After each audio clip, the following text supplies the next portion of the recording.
Bom dia, queridos. Sejam bem-vindos ao canal da Igreja Presbiteriana Moriá. Que bom que você está aqui. Nós estamos reunidos novamente em uma série falando sobre a vida em comunidade. E nós estamos conversando a respeito dessa temática. E hoje nós vamos falar de aconselhar, aconselhando uns aos outros. E é um tema muito importante, porque é um tema muito prático que faz parte do nosso dia a dia. Está conosco o Daniel, compondo a nossa bancada, e também a Daila, que sempre é a nossa coordenadora aqui do nosso Instituto Bíblico Dominical. Bom dia, Daila. Bom dia, Davi. Bom dia para o Daniel, bom dia para a Andréia. Muito obrigada por vocês estarem aqui com a gente. Um ótimo dia para os irmãos, para os amigos da Moriá que estão assistindo agora, ou se você estiver assistindo em algum momento da sua semana, bom dia, boa tarde, boa noite, o que encaixar aí na sua realidade. Bom, como o Davi falou, a gente vai falar hoje sobre aconselhamento na igreja. O Davi poderia apresentar melhor a Andréia do que eu, porque ele conhece ela há muito mais tempo do que eu. Mas, bom, do currículo da Andréia que eu sei, a Andréia, ela trabalha na igreja e também, principalmente no Palavra da Vida, com o Ministério dos Jovens, né, no Seminário do Palavra da Vida, recebendo os jovens. Depois a Andréia corrige e explica melhor como ela faz. E exerce esse ministério de aconselhamento, talvez até meio não oficialmente, né, Andréia? Então vai ser muito legal a Andréia falar com a gente, porque ela vai falar do ponto de vista de um cristão no dia a dia, ouvindo as questões das pessoas. Quantas vezes alguém te pede um conselho? Isso acontece muitas vezes, às vezes a gente não sabe o que falar, como falar. E a Andréia vai ajudar a gente hoje nesse assunto. Então, eu vou pedir para a Andréia se apresentar melhor, explicar direitinho para a gente como que é o ministério dela, mesmo que não seja oficial, como é que é a rotina dela em relação ao aconselhamento. Bom, eu sou Andréia, eu sou casada com Roberto Rodrigues e nós temos 3 filhas, né? Já adolescentes, já minhas filhas.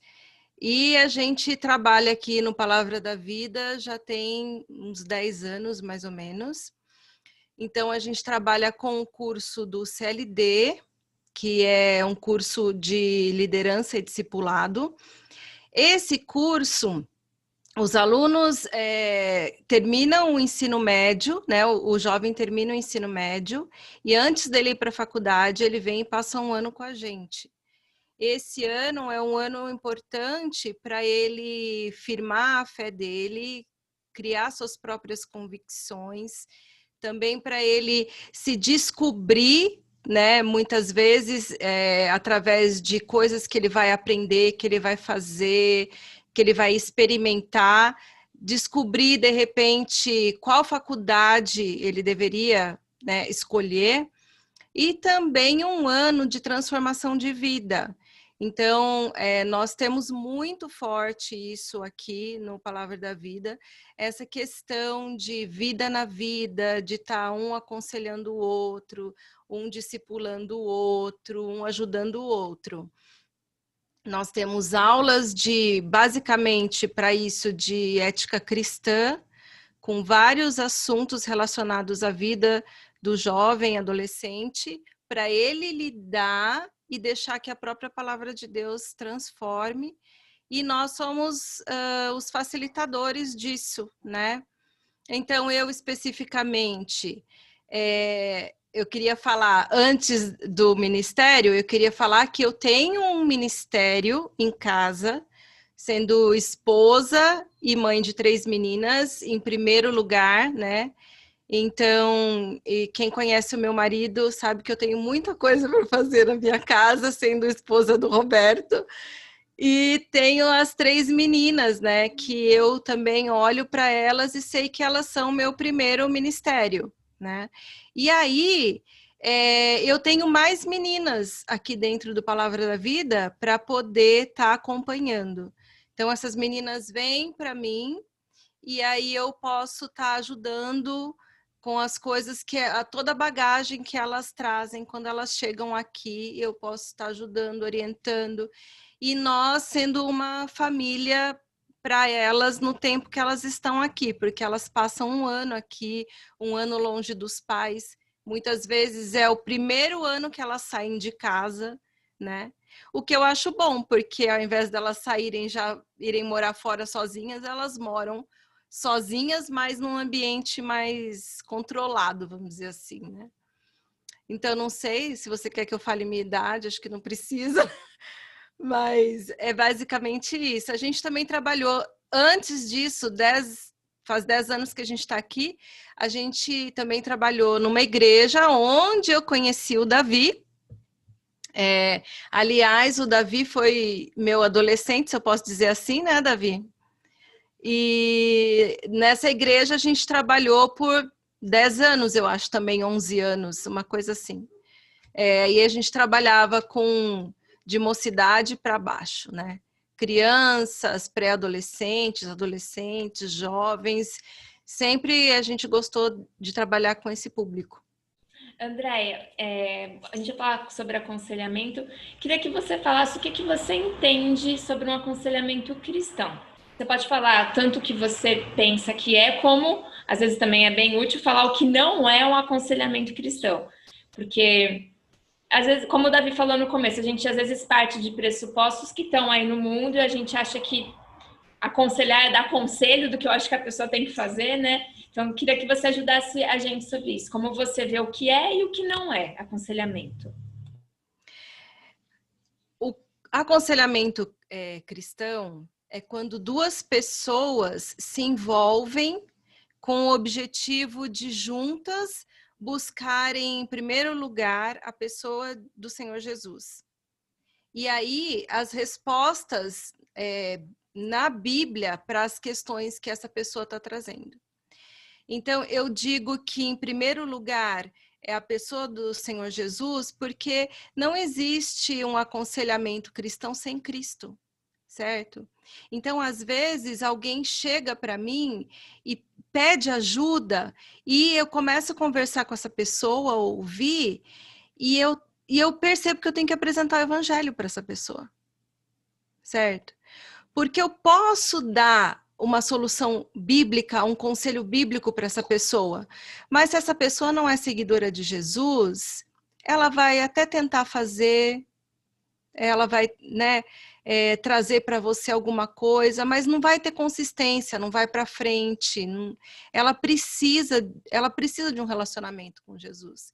Então, a primeira coisa, eu tenho que apresentar a pessoa de Jesus, o Redentor, para ela. E daí, juntas, nós procurarmos respostas para as questões que essa pessoa vai trazer na Bíblia, que é o padrão de Deus para a nossa vida. Então, isso eu acredito que é o aconselhamento bíblico, o aconselhamento cristão. O que eu acredito que não é o aconselhamento cristão? Eu acredito que não é uma conversa entre dois amigos, onde um apoia a decisão do outro. Então, uma pessoa chega com um problema e daí ela começa a te contar e você ouve aquilo, você fala, puxa, é mesmo, essa pessoa fez isso para você, nossa, que chato, né? E você começa a apoiar as ideias dessa pessoa ou que ela está contando só por contar, só por estar ali. Eu vejo que isso acontece muitas vezes, né? A pessoa às vezes não acha que ela precisa dizer alguma coisa, ela não acha que ela precisa ajudar, ela acha que ela está ali só para, de repente, ouvir um desabafo, né? Então, não é uma conversa entre dois amigos, em que um vai contar, o outro vai ouvir, daí você vai perguntar, mas o que você vai fazer? Acho que você deve... Não é isso. Outra coisa que eu acho que não é um aconselhamento cristão é quando a pessoa também traz um dilema para você e você ouve, mas as suas respostas são experiências pessoais. Pode até ser que você viveu uma situação parecida com o que a pessoa está te contando, sei lá, a pessoa está com dificuldade, que ela está tendo crise de ansiedade. Aí você fala, puxa, eu gostaria de conversar com essa pessoa porque eu passei por isso. Eu tive lutas, eu tive crise de ansiedade, eu já tive crise de pânico. E aí você conversa, você aconselha mediante a sua vivência, né? Aquilo que você passou. Puxa, comigo foi assim, então você deveria agir dessa forma, assim como foi comigo. Você deveria, sei lá, tem gente até que fala, você deveria tomar esse remédio, né? Você deveria, enfim, eu vou contando as minhas experiências pessoais que tem Deus envolvido? Tem, porque muitas vezes, quando eu passei pela situação, eu orei, eu busquei na palavra de Deus uma resposta, mas eu tenho que lembrar que cada pessoa é cada pessoa, e aí eu não posso usar a minha experiência pessoal para ser a resposta para ela. Eu posso até contar como exemplo, mas eu tenho que usar a Bíblia. Outra coisa que eu não acho que é um aconselhamento cristão são listinhas de tarefas por si só. Ou versículos que você dá para a pessoa decorar ou ler. Não é isso, né? Então a pessoa fala, eu estou com problema com ira. E aí você fala, bom, então vamos pegar vários versículos sobre ira e dar a lista de versículos para a pessoa. Ou, está com problema com ira, então conta até 3, faz uma listinha de coisas para ela fazer. A primeira coisa, você conta até 3 antes de você gritar com alguém, ou você faz isso. Não, é sempre o Senhor Jesus, vai para Jesus, né? Vamos procurar na Bíblia, mas você tendo relacionamento com Ele, você querendo mudar, você entendendo a necessidade de que Ele te transforme, né? Então, isso também não é só tarefas e lições, não é aconselhamento cristão. O aconselhamento cristão é quando eu busco a pessoa do Senhor Jesus, para daí, na pessoa dele, eu buscar os padrões que ele mesmo deixou para nós que estão na Bíblia, sobre aquele assunto, sobre aquela dificuldade, sobre aquele dilema. Isso sim é aconselhamento cristão. Eu achei bem interessante isso que você colocou, Andréia, porque se o foco é Cristo, todos nós temos acesso a isso.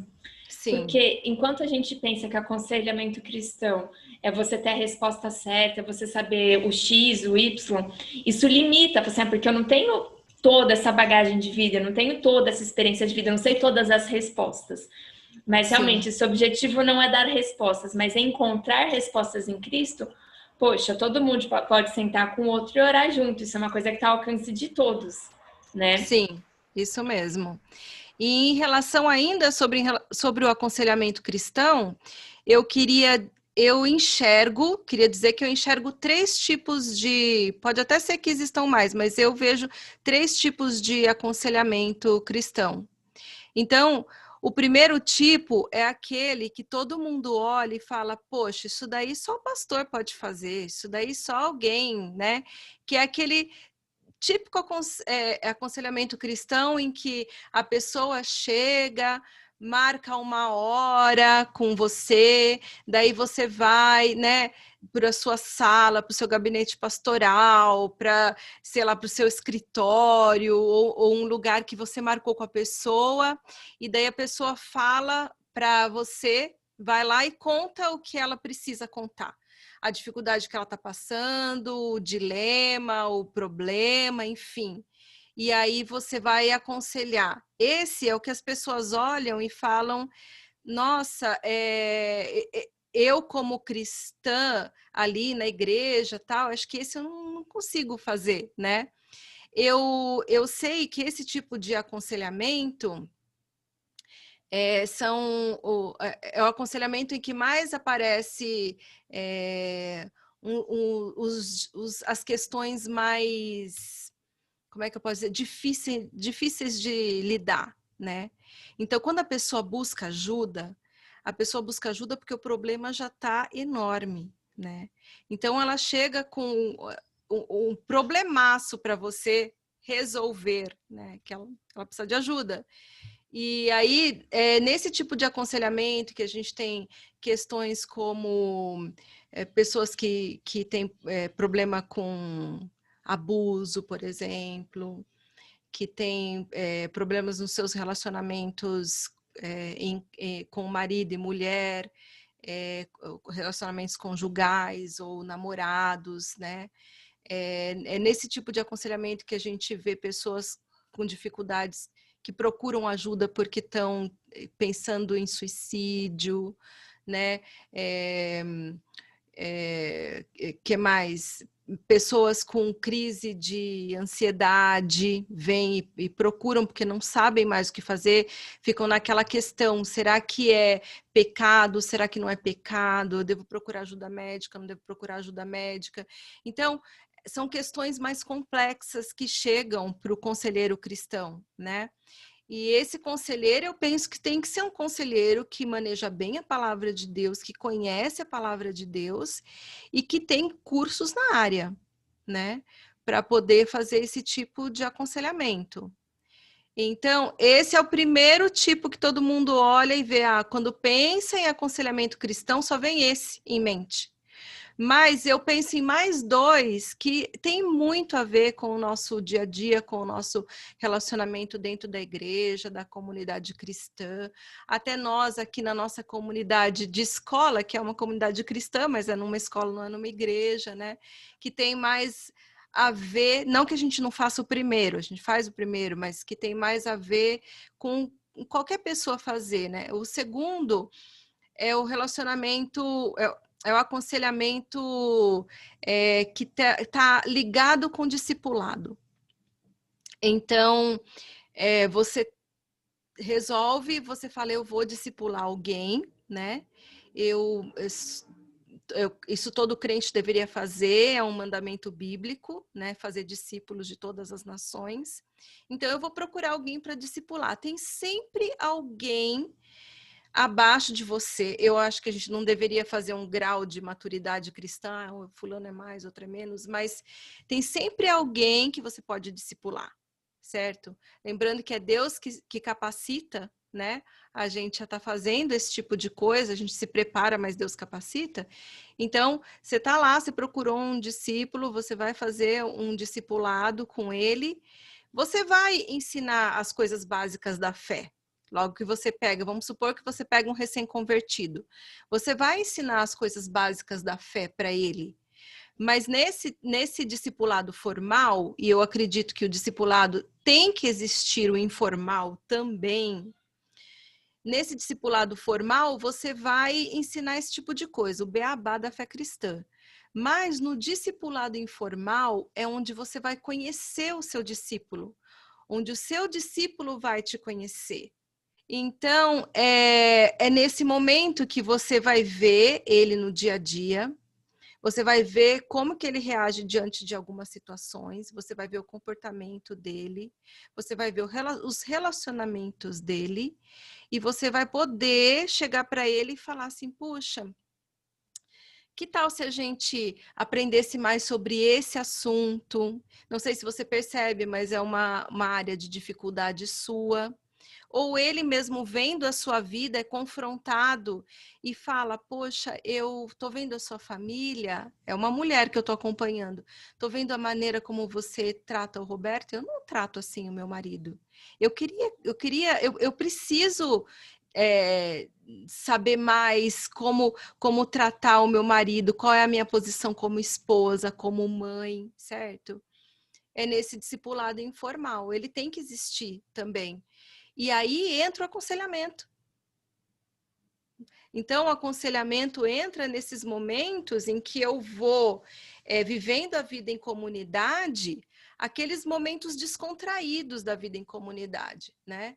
É depois do culto, sabe? Nas conversas, nos relacionamentos de grupo pequeno, nos relacionamentos entre os irmãos, né? talvez os que têm mais afinidade um com o outro, mas também são nos relacionamentos intencionais, aquele que eu falo, eu vou escolher uma pessoa para eu discipular e vou caminhar com ela. Eu vou fazer o meu discipulado formal, mas vou fazer o meu informal. E aí, nesse informal, eu acabo, muitas vezes, tendo oportunidade para aconselhar. O outro que eu vejo, a outra forma de aconselhamento cristão, e essa acontece sem você querendo ou não, acontece, né? Que é a mutualidade cristã. Todo mundo tem relacionamento. Todo mundo conta coisas um para o outro. Certo? Todo mundo divide as cargas um com o outro. Você está lá na igreja, você vê alguém mais chateado, você vai perguntar o que está acontecendo. Ou se há uma pessoa que você já tem um relacionamento, você vai falar, puxa, tá muito difícil em casa, tá acontecendo isso. Ou eu estou com dificuldade no meu trabalho.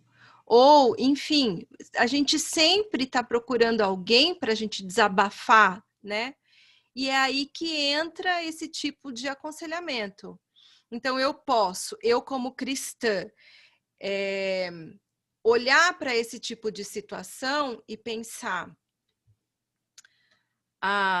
dar uma resposta lá, que todo mundo dá aí no mundo, né? Às vezes a pessoa nem percebe que não é bíblica a resposta, né? Ou eu posso entrar na onda dela e falar assim, instigar a conversa e piorar cada vez mais a situação. Ou eu posso decidir que todas as minhas conversas vão servir para edificação, né? E aí eu saber que, então, quando alguém compartilhou, eu posso falar, se ela me compartilhou um problema com o marido, eu posso falar, puxa, mas Deus quer sempre a restauração. Perdoa isso que ele fez, vai lá, conversa, acerta com ele, né?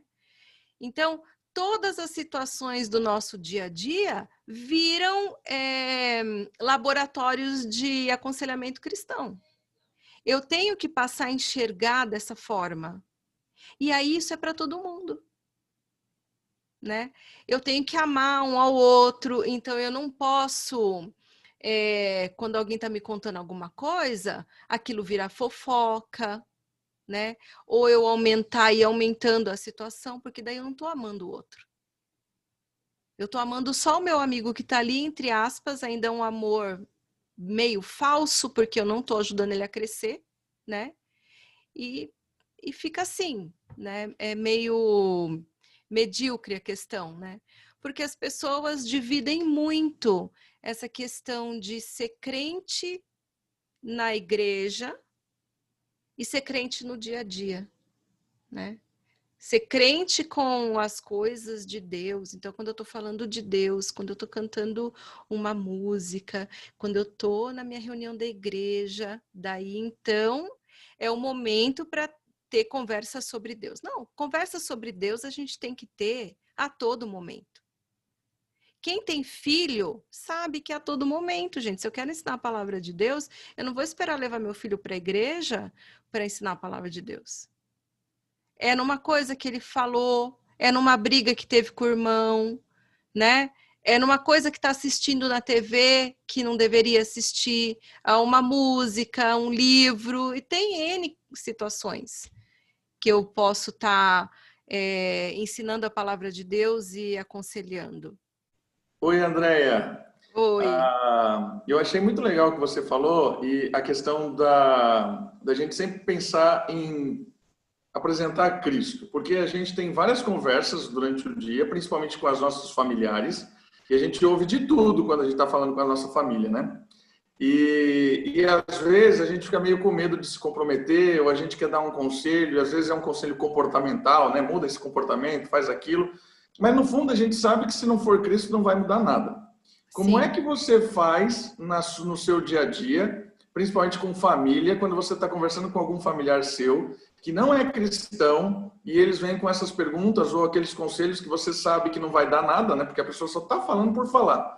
Como é que você lida com isso para não ser chato e, ao mesmo tempo, também não perder a oportunidade de apresentar Cristo nessas conversas, principalmente em mesa de churrasco, da família e tudo mais. Como é que você lida com isso?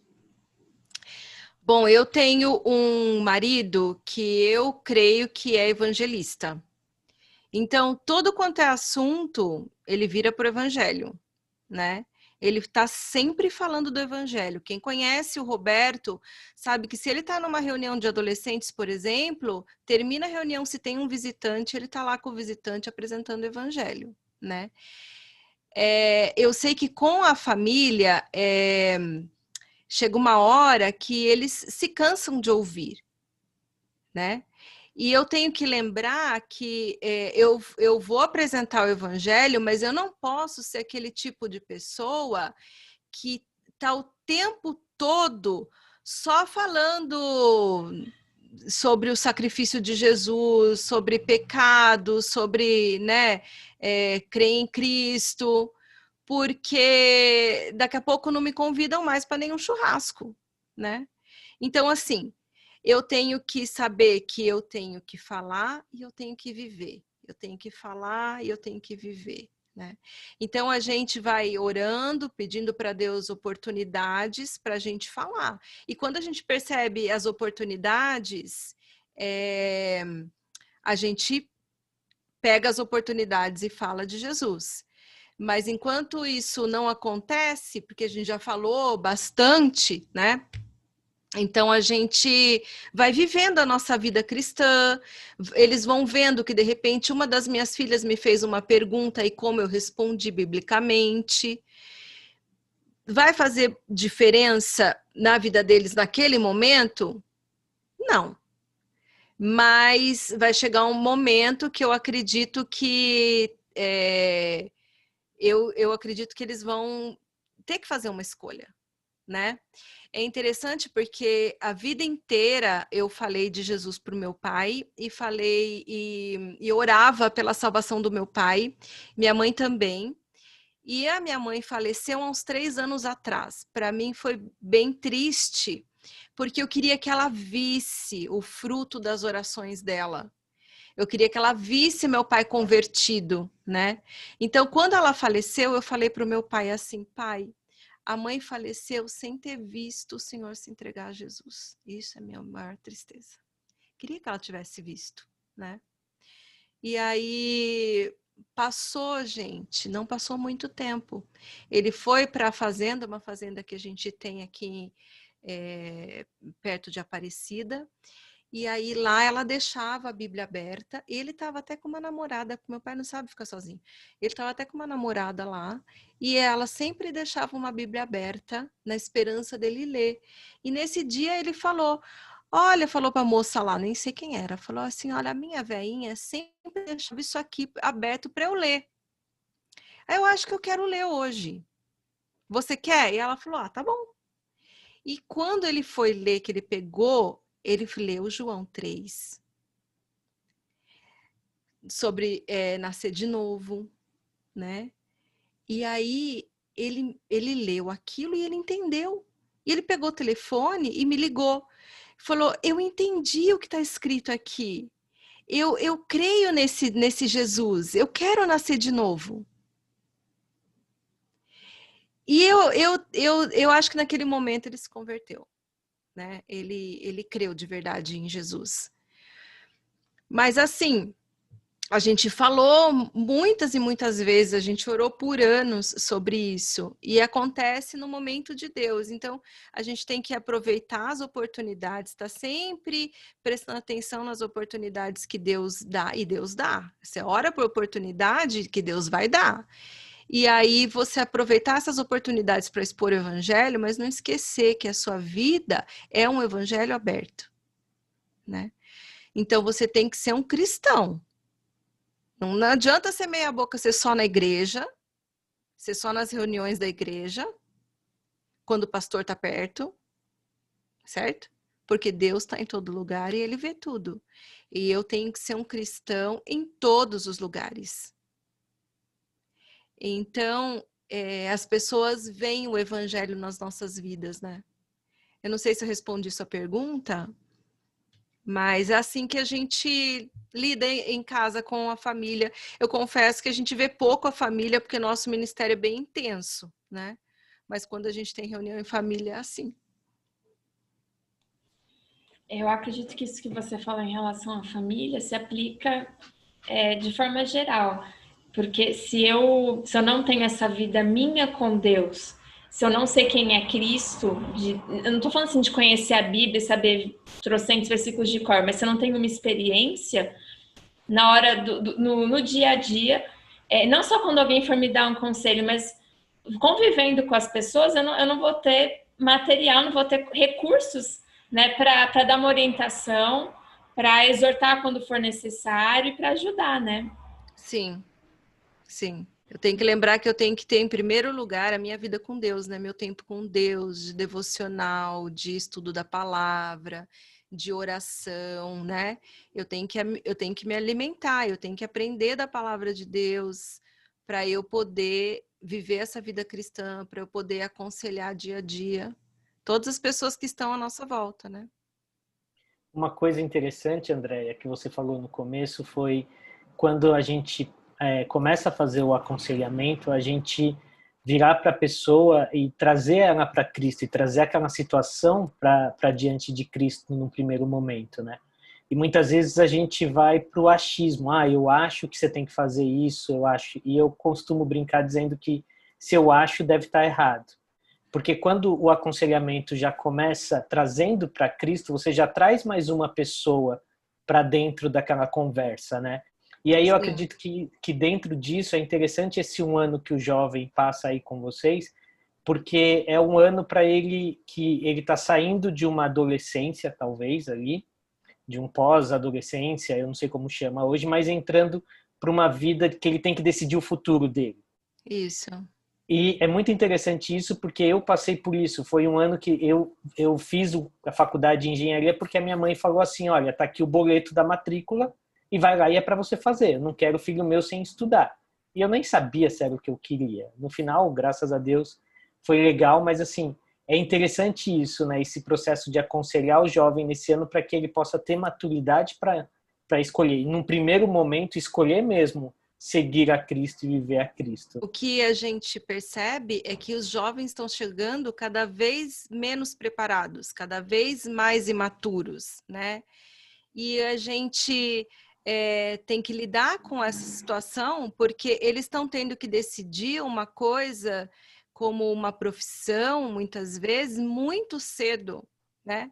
Porque você vê, antigamente, eu não sou tão velha assim, mas antigamente as pessoas trabalhavam, mesmo adolescentes, né?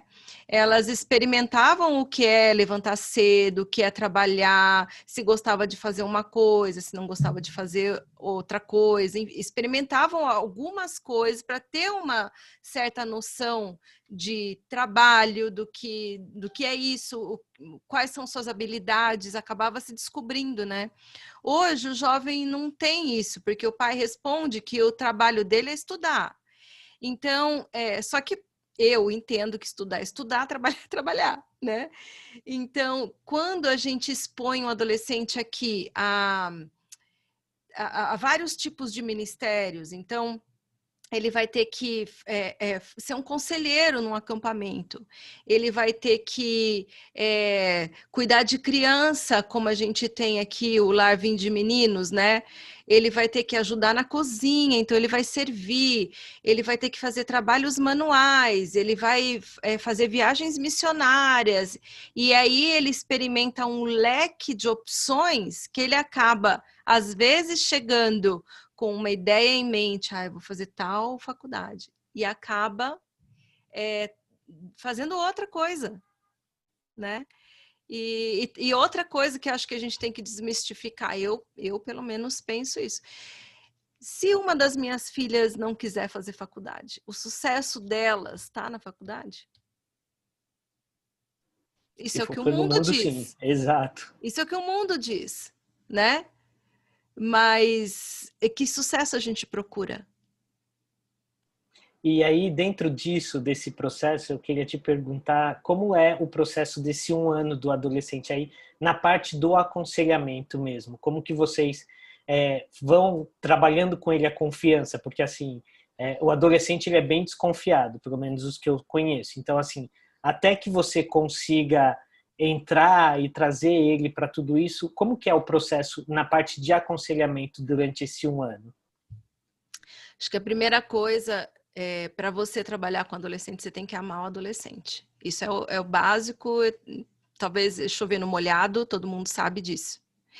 Então, às vezes você fala assim, mas eu sou tímida, que nem eu. Meu marido não é, mas eu sou mais fechada, reservada, né? Sou mais tímida, mas na minha.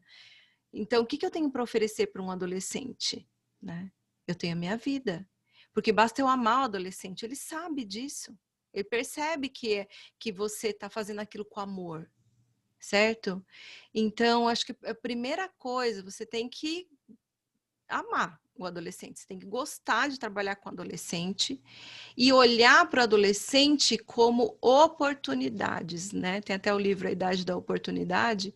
Então, todos os dilemas que ele passa nessa fase da vida são oportunidades do quê? De eu ensinar o correto para ele.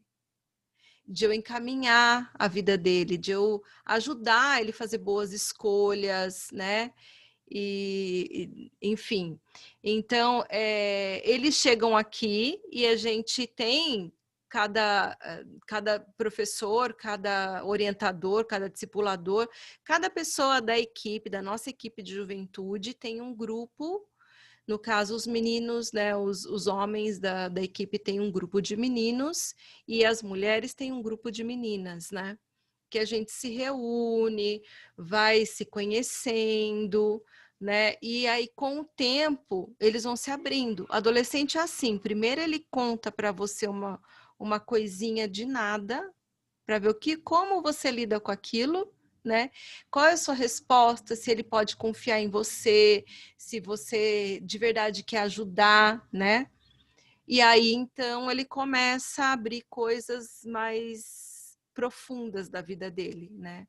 Ou deixar você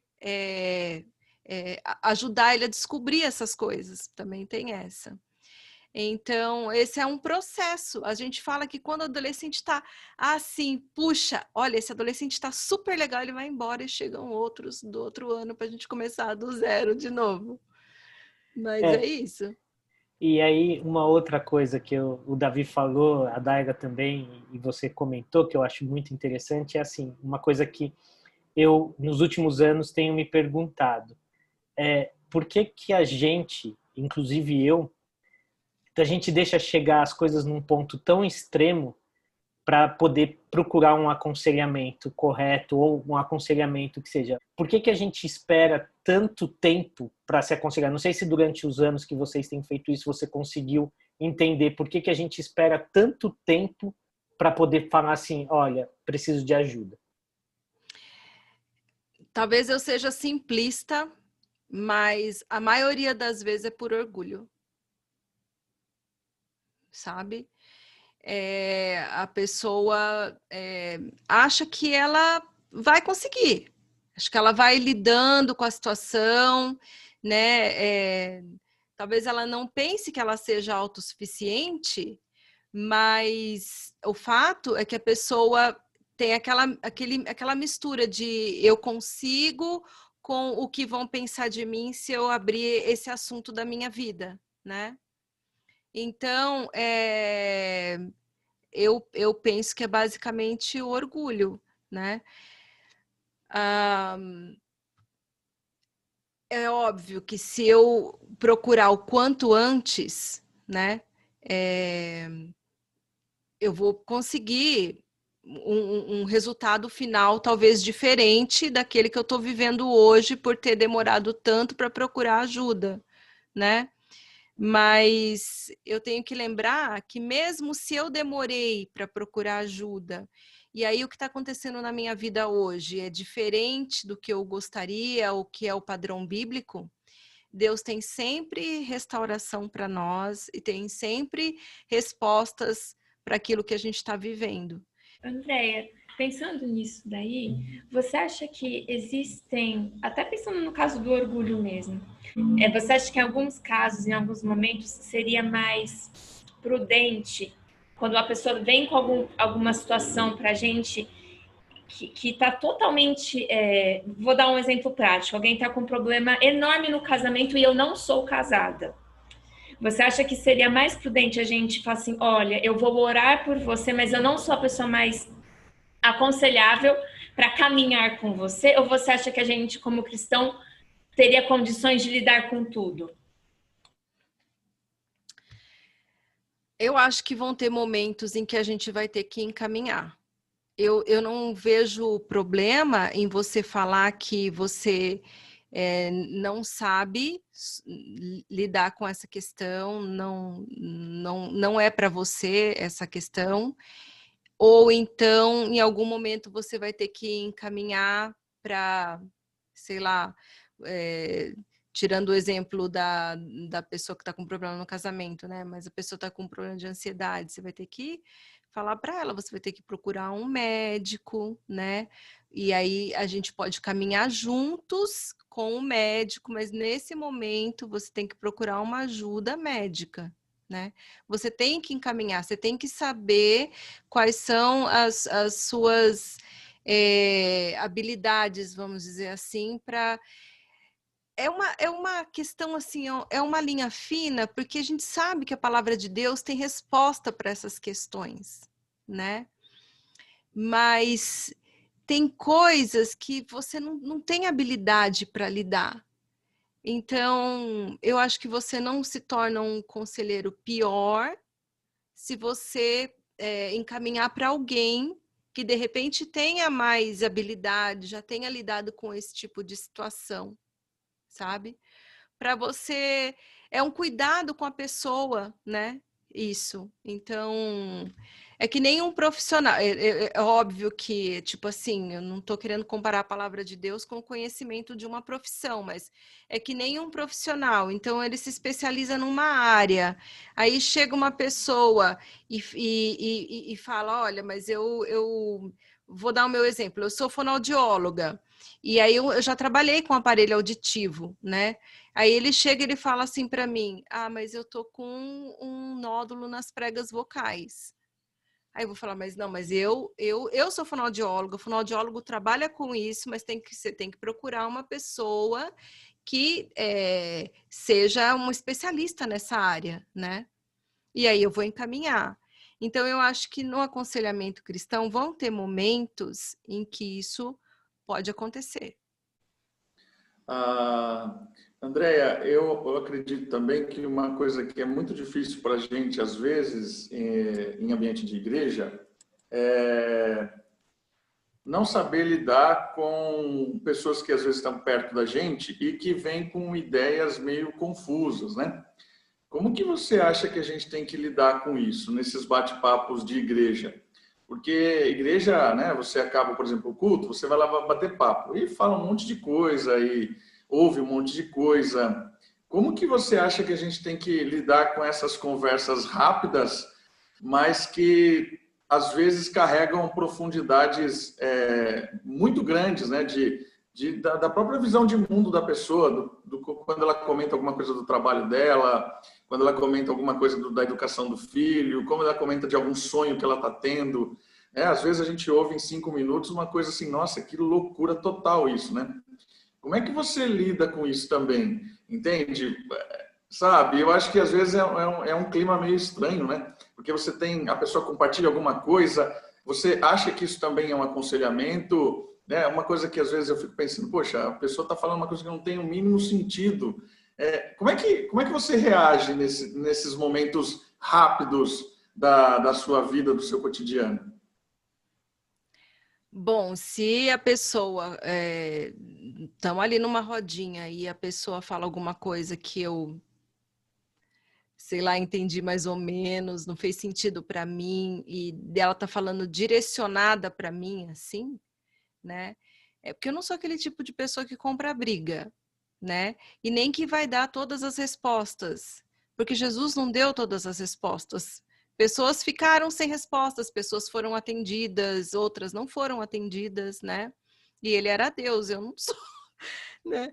Então, se eu percebo que foi direcionado para mim, mas não fez muito sentido e talvez ali não seja o momento, eu falo, olha, se a gente podia marcar de conversar, de tomar um café, sei lá, se é um adolescente, de tomar um açaí, né?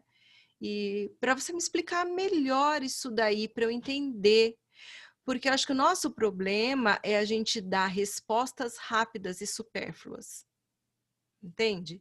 Então, assim, para eu chegar no coração, porque eu quero, o alvo é o coração, a transformação vem do coração, né? Então, para eu chegar no coração, eu tenho que ouvir, eu tenho que fazer perguntas, né? Eu tenho que saber o que está por trás de tudo aquilo, o que ele está sentindo de verdade, porque ele põe para fora, às vezes, só fatos, né? Então, eu tenho que tomar cuidado. Se é uma coisa que eu não entendi e que foi direcionado para mim, eu posso falar. Falar, olha, eu acho que a gente... Legal isso que você está falando, mas eu gostaria de entender melhor isso daí. Vamos marcar da gente conversar, né? Que nem eu faço com as meninas aqui, eu falo para elas assim, vai lá em casa um pouquinho mais cedo antes do nosso encontro, porque daí eu consigo conversar com uma só. Porque no encontro tá todo mundo junto, né? Aí eu consigo conversar com uma só, entender certinho o que ela tá me falando, né? E fazer perguntas para ela. De repente é uma coisa que ela tá sofrendo muito, mas ela não tá nem conseguindo explicar. Aí começa a falar coisa sem sentido, né? Agora, se não foi direcionado para mim, eu se eu entendi, pode até ser que eu responda alguma coisa, né? De acordo com o que eu acho que é bíblico. Mas se eu não entendi, eu nem faço questão também. Deixa eu fazer uma pergunta um pouco relacionada com isso. Você acha que, no caso da família, é uma pergunta difícil, os pais deveriam ser os melhores conselheiros dos filhos? Os pais deveriam não delegar, mas entender assim que talvez em alguns assuntos os filhos deveriam conversar com outras pessoas da comunidade, ou eles têm que gerenciar toda essa área em relação à criação do filho? Qual que é o seu pensamento?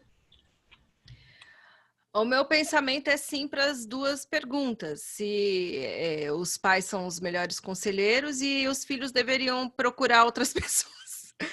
E sim para os dois, porque eu acho que depende, né? Vamos supor que você tem um pai que não é cristão, os pais que não são cristãos. Ou que você não tem mais pais, e daí, de repente, eu fiquei sem pai, ou eu não tenho mais mãe. Interessante também, dentro disso, tem pais que são crentes, mas a visão de trabalho é secular. Isso, exatamente. Não, mas ou então você tem um pai que se converteu há pouco tempo, ou que aquela área que o filho está procurando para conversar é uma área de dificuldade do pai também. E daí o pai pode responder biblicamente, mas se ele não sabe a resposta que não faz diferença na vida dele, como é que ele vai ajudar o filho? Certo? E ao mesmo tempo, se você tem um bom relacionamento com seu filho, se você é mais maduro na fé, se o que ele vai precisar da sua ajuda é uma área que você tem habilidade, né? Quem é melhor do que o pai e a mãe para aconselhar o filho, sendo que conhece, né? Eu conheço minhas filhas com certeza melhor do que outras pessoas. Eu tenho um bom relacionamento com as minhas filhas.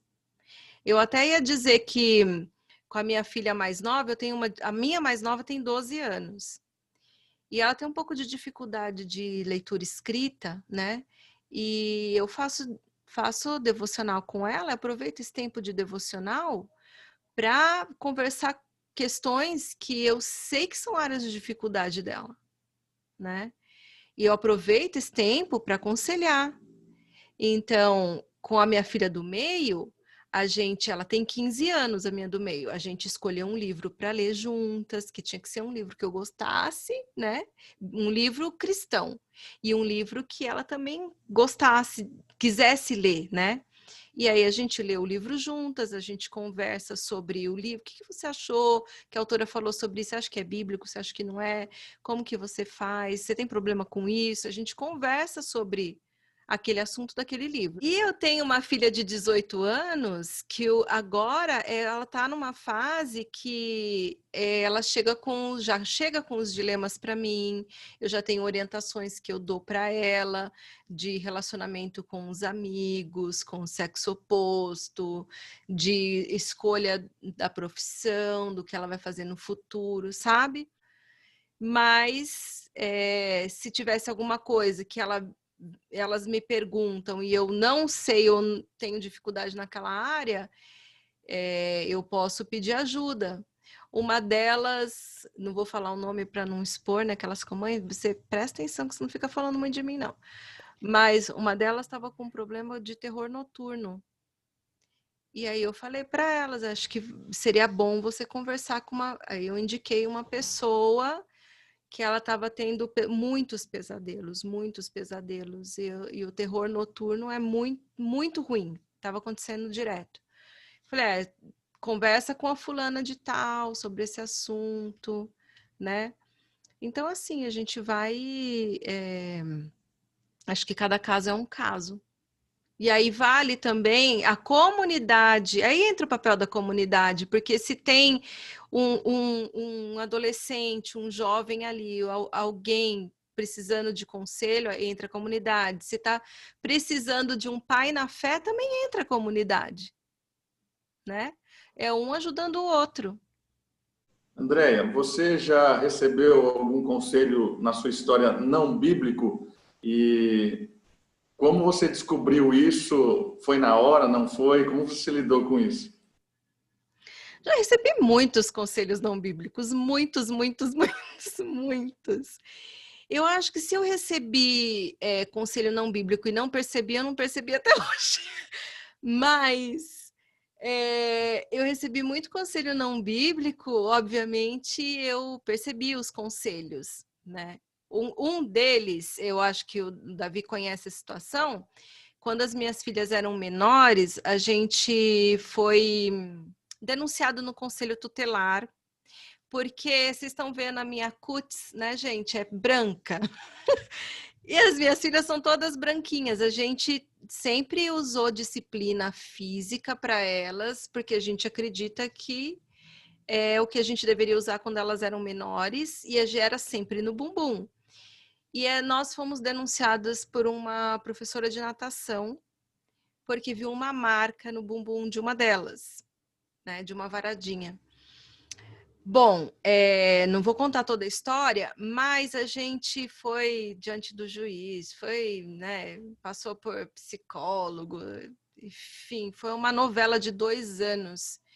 E nesse tempo, nós tivemos que tomar decisão, vamos continuar disciplinando ou não? Eu não podia ter uma denúncia em cima de outra denúncia. Então, mas a Bíblia diz para disciplinar, então vou continuar disciplinando. Só que o meu pai, na época, não era crente. E meu pai vinha em casa e ele falava assim, pelo amor de Deus, eu ainda falava de Deus, pelo amor de Deus, minha filha, você vai continuar disciplinando essas meninas, você vai ser preso. Aí ele tocava o terror. Você vai ser preso, vai acontecer isso, aquilo. E ele tinha razão, podia acontecer, né? Eu podia ser preso, Roberto podia ser presa, podiam tirar as meninas de nós, né? Mas aí a gente falou, não, pai, Deus pede que nós, como pais, a gente faça isso, a gente não está fazendo nada de errado, não está fazendo com ira, está disciplinando o pecado, a gente vai continuar fazendo, e quando tinha que disciplinar uma menina, catava a menininha, levava para o quarto, fechava a janela e falava, não chora. Elas sabiam o que podia acontecer. Não chora, porque lembra que mamãe não pode levar outra em cima daquela, né? Então, elas sabiam o que podia acontecer. Isso foi uma coisa... Eu sei que foi difícil para elas, assim como foi para nós. Mas acho que elas olharem a fidelidade a nossa fidelidade com Deus e ver que lá na frente o juiz falou, não, eu vejo que vocês são uma família estruturada, e na época não tinha a lei da palmada, né? Eu não vou condenar nenhum pai por dar uma palmadinha no filho, mas é pelo excesso. E eu vejo que não é isso que acontece com vocês, né? Com a família de vocês. Então, ele deu caso arquivado e tudo mais. Mas e esses 2 anos que a gente passou, que não sabia o que ia acontecer? Foi pela fé. Então a gente vê uns falando, você vai obedecer, mas não precisa contar para seu pai, não precisa contar. Ele não precisa saber, sabe? E é no meio cristão, entendeu? É assim, tá sempre assim. Não tem como fugir, né? Tem que saber saber dar bons conselhos, né? Conselhos, e os bons conselhos são conselhos bíblicos. Porque esses são eficazes, transformam vidas. Andréia, muito obrigada pela sua participação, pelo seu tempo. Foi muito legal, foi muito proveitoso.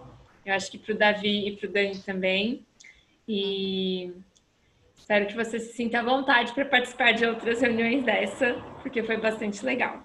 Muito obrigada. Obrigada pelo convite. Para a gente encerrar, eu queria que o Daniel fizesse uma oração e depois o Davi dá a palavrinha, os avisos finais aí. Vamos orar. Deus, muito obrigado, ó Pai, por esse momento, por essa manhã de comunhão que nós tivemos, ó Deus. Obrigado pela vida da Andréia, do seu marido, da sua família, ó Deus. Que o Senhor continue derramando as suas bênçãos sobre essa vida, ó Pai, dando sabedoria para eles no aconselhamento desses jovens, ó Deus. Que o Senhor continue dando a eles amor que transborda, ó Pai, o teu amor que transborda no coração deles, para que eles possam amar esses adolescentes, ó Deus. Obrigado, ó Pai, pelas palavras dela de incentivo, de aconselhamento, ó Pai, que nós possamos, antes de aconselhar qualquer pessoa, ó Deus, que a gente possa levar essa pessoa a Ti, ó Deus, entregar o caminho ao Senhor, ó Pai, e que possamos, ó Deus, trazer o Teu aconselhamento, ó Pai, a Tua palavra para a vida dessas pessoas, ó Deus. Dá-nos também sabedoria, ó Pai, de pedir, ó Deus, ajuda, de saber procurar conselheiros, ó Deus, de ser aconselhado, ó Pai, de ser discipulado, ó Deus, para que nós possamos nos tornar pessoas melhores, ó Deus, pessoas parecidas com o Senhor, para que busquemos mais e mais o Teu reino, ó Deus. Obrigado pela vida do Davi, da Daira, na coordenação da IBD, ó Deus. Obrigado, ó Pai, novamente pela vida da Andréia, pelo tempo disponível conosco, ó Pai, e que o Senhor nos dê um dia abençoado, ó Deus. Em nome de Jesus, amém.